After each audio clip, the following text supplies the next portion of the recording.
Fala galera, aqui é o professor Igor, sejam todos muito bem-vindos a mais uma videoaula de banco de dados. Nessa videoaula nós vamos resolver nosso primeiro exercício da nossa lista de exercícios. E esse exercício, a gente tem o exercício de uma biblioteca, né? Então eu pedi para vocês montarem o MER e o MRN. Então nós vamos fazer os dois agora. Então, assim, o acervo de uma biblioteca é composto por exemplares de livros. Cada livro é caracterizado por um ou mais autores. Vocês estão vendo que eu destaquei, eu sempre vou destacando as palavras que eu acredito ser chave dentro do texto para facilitar depois a montagem do modelo. Um título, uma editora, um local de edição, um código ISBN e um conjunto de palavras-chave. A biblioteca possui pelo menos um exemplar. E cada livro, eu poderia ter marcado livro aqui também, né? Numerado sequencialmente, tipo exemplares 1, 2, 3 e assim por diante. Os associados da biblioteca, então aqui também a gente tem associados da biblioteca, podem retirar exemplares, também poderia ter marcado, né, dos livros, para cada associado pode ter emprestado no máximo 3 exemplares. Tá? Isso aqui é uma regra, né? A gente vai depender de como que a gente modela o banco para poder fazer essa regra. Tá? Para cada empréstimo é registrado a data em que este foi realizado. Cada associado possui um código, nome e endereço. Então vamos lá, eu já estou com o modelo aqui, né, do nosso MER e vamos dar uma olhada nele. Primeiro, aqui nós temos uma informação que eu acho importante, é que você no primeiro modelo do MER você não especifica as chaves, né? Você só começa a especificar as chaves no MRN, tá? Aqui a gente tem que se preocupar com os relacionamentos que a gente vai ter e qual é a cardinalidade desses relacionamentos. Como a gente pode ver aqui, aquelas palavras que eu marquei muitas vezes aqui se tornam, né, entidades ou atributos. A gente pode ver aqui que tem alguns atributos que talvez vocês, por algum motivo, podem ter tornado eles uma entidade. Não é errado. Por exemplo, local. Poxa, às vezes eu vou cadastrar várias vezes Rio de Janeiro e pode ter cadastrado com nome diferente. Então, talvez esse cara aqui seria interessante criar um local aqui para ser cadastrado como uma entidade e colocar um atributo, por exemplo, um ID local, ou até mesmo colocar como o nome do local como ID. Né? O título é a mesma coisa, por exemplo, um livro eu posso ter títulos diferentes, né? Mas aqui o conceito está meio junto. Eu já modelei alguns problemas de biblioteca que eu tinha o título como sendo, por exemplo, A Bela e a Fera. Eu posso ter vários livros diferentes daquele A Bela e a Fera. Isso pode acontecer também. Eu poderia ter modelado aqui desse jeito também, tá? Mas para ficar mais simples, né? Até palavras aqui eu coloquei como um texto. Se a gente tiver um número de palavras, a gente pode colocar palavra 1, 2, 3, ou até mesmo criar uma entidade separada com ID palavras, se a gente quiser só relacionar as palavras que estão relacionadas a cada livro, entendeu? Depende também do que a gente for precisar, por exemplo. Se um dia você precisar falar assim, quais são as palavras que são mais usadas em meus livros, ou em quais livros são usadas determinadas palavras. Se você fizer desse jeito, fica um pouco mais complicado para você fazer a busca, né? Se você colocar como uma tabela à parte, como uma entidade à parte, fica mais fácil, tá?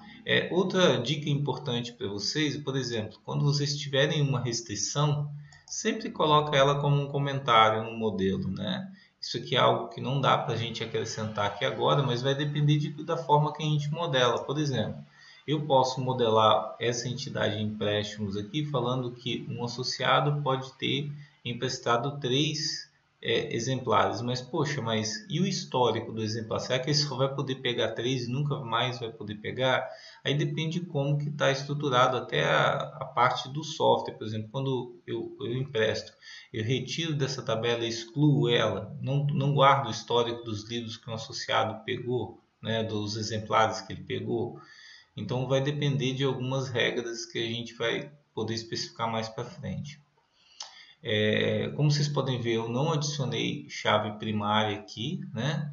E uma questão importante é, por exemplo, até uma certa restrição do BR modelo, que nessa versão nova, que ele não tem aqui o tipo, né? Então, por exemplo, quando a gente seleciona data, seria importante aqui, ó, exemplar, isso aqui é de que tipo? Então, a gente colocar aqui integer. Se possível, usar os mesmos tipos lá do Postgre, né? Eu sei que a gente ainda não entrou, né, nesses detalhes, mas é bom sempre especificar. Então, assim, se puder especificar, é melhor. Se não puder, não tem problema. Para esse exercício aqui não vai fazer questão, mas quando a gente for modelar, é sempre bom a gente especificar quais são os tipos aqui.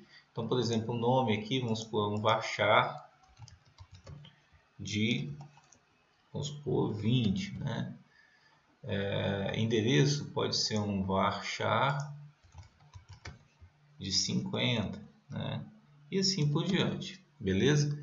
Então assim, mas essa modelagem que eu coloquei aqui, né, onde a gente tem, ó, um livro, ele pode ter uma e somente uma editora, não pode ter duas editoras. E ele também não pode ter zero, tá, gente? Isso aqui é importante, porque a gente poderia ter escolhido aqui colocar 0 ou uma, mas não é 0 ou uma, ele tem que ter uma editora. Então eu forço a ter uma editora.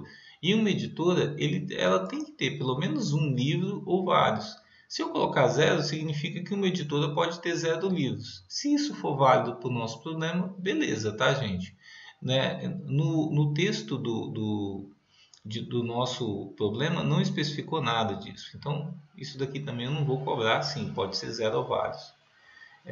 Um livro, ele pode ter escrito por um ou por vários autores, não pode ser 0, porque um livro sempre tem um autor, né? E um autor, ele pode escrever, né? Ele pode escrever um ou mais livros.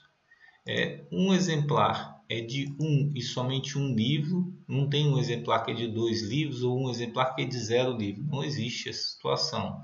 Então, um livro é de um ou vários exemplares. Sempre, gente, olha, a direção é sempre essa, tá? Vou ler daqui para lá, então eu leio um livro possui um ou vários. Na versão anterior do BR Modelo, ele deixava eu colocar uma setinha, eu não consegui colocar aqui para indicar qual é a direção que você deve ler o relacionamento. Essa seta era bem legal, essa setinha. E aqui no caso eu tenho o exemplar eu tenho o número do exemplar aqui, se é 1, 2, 3, igual o texto falou. Um exemplar ele pode ser emprestado ou um associado, ele faz um empréstimo de 0 ou vários exemplares, e o exemplar ele pode ser emprestado para 0 ou vários associados. E cada empréstimo tem a data que ele pediu para colocar. Lá também no associado, a gente tem o código, o nome e o endereço. Bem, feito isso daqui, gente, basicamente está pronto o nosso MER, né? Agora a gente parte para o MRN. Feito isso, vocês podem vir aqui exportar, né? E aqui em exportar ele vai exportar o código, a imagem em PNG, que é o que vocês podem estar me mandando. Bem, vou abrir agora um outro modelo, que esse modelo já é o MRN. Por que já é o MRN? A gente especifica as chaves, né? Então vocês vão ver aqui que eu já especifiquei as chaves e até mesmo já especifiquei os tipos, tá vendo? Ó, já especifiquei os tipos. Então assim, esse modelo aqui é a base para o nosso MRN, né? Que é o nosso modelo, digamos assim, o nosso modelo, parte do modelo conceitual para o modelo lógico. No modelo, quando a gente fala em relação ao MR, o MER, vocês têm que lembrar sempre que o MER ele não está relacionado diretamente com nenhum tipo de banco de dados. Agora, quando a gente começa a trabalhar o MRN, a gente já começa a especificar informações que a gente direciona para o banco de dados. E o tipo do dado aqui já é um. Tanto que, olha, quando a gente termina de fazer esse modelo, né, que a gente especifica as chaves, verifica, por exemplo, as formas normais para ver se a gente não feriu nenhuma das formas normais, a gente vai poder vir aqui e fazer o que?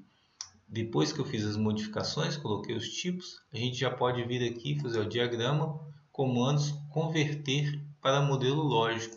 Aí quando a gente manda converter, ele pergunta, ó, substituir caracteres especiais, continuar. A gente não usou nada de caractere especial, porque no banco de dados ele não vai aceitar esses caracteres especiais como nome de entidades nem dos atributos, né? Aí aqui ele está perguntando, olha, deseja adicionar, né, chave de editora no livro? Sim, eu quero adicionar, porque esse aqui é um relacionamento onde um livro tem uma editora. Então eu continuo. Aí ele pergunta, adicionar chave de livro a exemplar? Sim, eu quero adicionar uma chave de livro a exemplar. Copiar o objeto texto, aquele textinho aqui em cima que eu coloquei como observação? Sim, desejo. Aí ele já monta para a gente, ó, o nosso modelo lógico montadinho, tudo certinho, inclusive com os tipos. Ele já especifica as chaves primárias, olha, ele já exporta as chaves estrangeiras para a gente. Nesse caso que eu tinha um relacionamento, né, que um autor escreve livro, vários livros, e um livro pode ser escrito por vários autores, ó, ele já cria a nossa entidade, a nossa tabela intermediária, né? Empréstimos aqui também, ele já recebeu as duas chaves, ó, tá vendo? Porque era uma associação, né, que eu tinha. Nessa associação eu tinha um atributo ainda, né, que era o atributo data. Ele já criou para mim as duas chaves. E além disso aqui a gente ainda pode fazer o que? Depois de fazer os ajustes, né, que pode ser feito, a gente ainda pode vir aqui em diagrama, em comandos, né, e até fazer o converter para o físico. O que isso quer dizer? Ele já gera o nosso script para criar todas as tabelas, entendeu? Isso daqui a gente vai ver como fazer toda essa criação de tabelas na próxima etapa da nossa aprendizagem dentro da disciplina. Mas só que ele já cria para a gente também as tabelas. E olha, se a gente especificar os tipos lá certinho, ele já cria tudo com o tipo, com a chave primária, chave estrangeira, tudo certinho, tá vendo? Muito legal, né, gente? Beleza, pessoal. Então, esse aqui é a resolução do nosso primeiro exercício, né? Eu espero que todo mundo tenha feito desse jeito ou bem próximo a isso. Um forte abraço, então, para vocês.